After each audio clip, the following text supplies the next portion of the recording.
Your latest news update from Western Mass News. I'm Chris Pisano with a look at your headlines. Frustrated voters in East Hampton are calling for school committee chair Cynthia Kwasinski to resign. Volunteers have a position and are asking for the community's help in ousting her. Their outrage stems from the committee's controversial and so far failed attempts to choose a new superintendent for schools.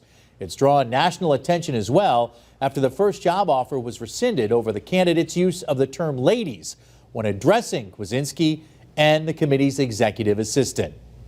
A 23-year-old man is now facing multiple vehicle and drug charges after being arrested by Springfield police Friday. Police say Michael Perez Cruz was arrested Friday afternoon while officers worked a dirt bike public safety detail. Officers saw him on a red dirt bike on Union Street in Springfield driving without a helmet. Police say they saw him perform a wheelie and cross the double yellow lines. Perez Cruz was arrested on Ashley Street, and during that arrest, officers confiscated the dirt bike and found crack cocaine in his pocket. Kenneth Santana Rodriguez has been indicted on first-degree murder for the death of Trung Tran at the Holyoke Mall. You might recall back on January 28th, Holyoke police responded to the Holyoke Mall for an active shooter. The shooting occurred at the Touch of Beauty hair and nail salon within the mall. Santana Rodriguez was originally arraigned in Holyoke District Court and is still held without the right to bail.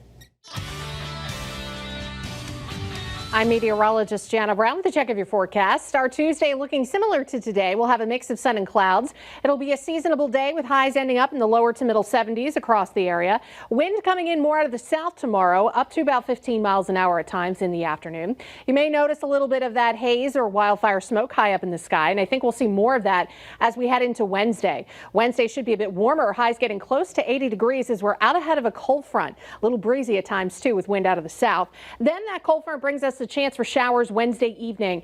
Wednesday night will start drying out, turning blustery and cooler for Thursday with highs back to the mid-60s. A lot of sunshine to wrap up the week with highs in the low 70s. Then we trend dry and warmer over the holiday weekend. Temperatures in the 70s to near 80 degrees straight through Memorial Day. And it looks like we'll have sun mixing in with patchy clouds. Dry weather could last through a good chunk of the following week.